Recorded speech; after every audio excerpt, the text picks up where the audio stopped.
Hello friends, and in today's video we are going to learn how to introducing others. मित्रांनो, English बोलत असताना छोट्या छोट्या tips आणि ट्रिक्स कशा प्रकारे वापरायच्या आणि कशा प्रकारे सोप्या पद्धतीने इंग्लिश बोलायचं याची एक सिरीज आपण आपल्या YouTube चॅनलवर आणि आपल्या Instagram हँडलवर बघत आहोत. तर तुम्ही जर हा चॅनल सबस्क्राईब केला नसेल तर अवश्य सबस्क्राईब करा आणि इंग्लिश अँड यूला Instagramवर सुद्धा फॉलो करा. इंट्रोड्युसिंग अदर्स म्हणजे इतरांची ओळख आपल्याला दुसऱ्या व्यक्तींबरोबर कशा प्रकारे करून द्यायची. मागच्या व्हिडिओमध्ये आपण introducing others introducing your self बघितलं, म्हणजे तुमची स्वतःची ओळख.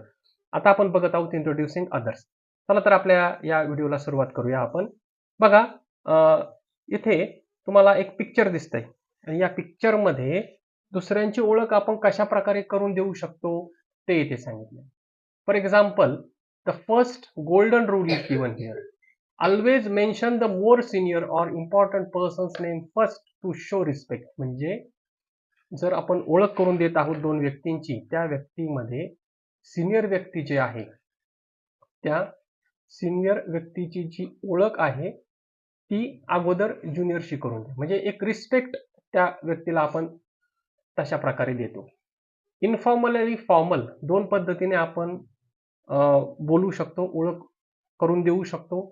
इन्फॉर्मल आपण कधी बोलतोय, तर फ्रेंड्स असतील, फॅमिली मेंबर्स असतील, रिलेटिव्ह असतील, त्यांच्याशी बोलताना आपण कसं बोलतोय, इन्फॉर्मली बोलतोय.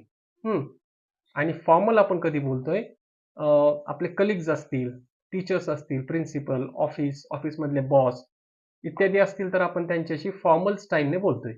आता बघा, या एक्झाम्पलमध्ये Rahul introduces. What Rahul says, Rahul, this is my friend Sneha. Rahul ही माझी मैत्रीण स्नेहा आहे. असं राहुलला कुणीतरी ओळख करून देते. कोणाची? स्नेहाची. ओके. म्हणजे इन्फॉर्मली डायरेक्ट एक्सप्रेशन्स तिथे वापरले.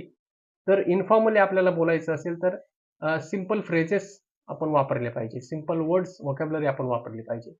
त्यानंतर फॉर्मल स्टाईलने जर बोलायचं असेल, आता फॉर्मल कधी कुणाशी बोलायचं आत्ताच सांगितलं. एक्झाम्पल बघा, mister Kulkarni, I would like to meet my colleague Aniket.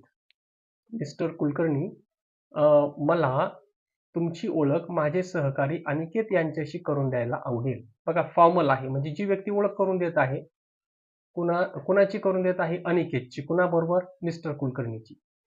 तर या पद्धतीने आपल्याला एक्सप्रेशन वापरावं लागेल. Use formal phrases for seniors or VIPs. Formal expressions आपण सिनियर व्यक्तींशी बोलताना वापरले पाहिजे. तर बघा, अशा पद्धतीनं आपण इतरांची ओळख करून देऊ शकतो. आणखी काही एक्झाम्पल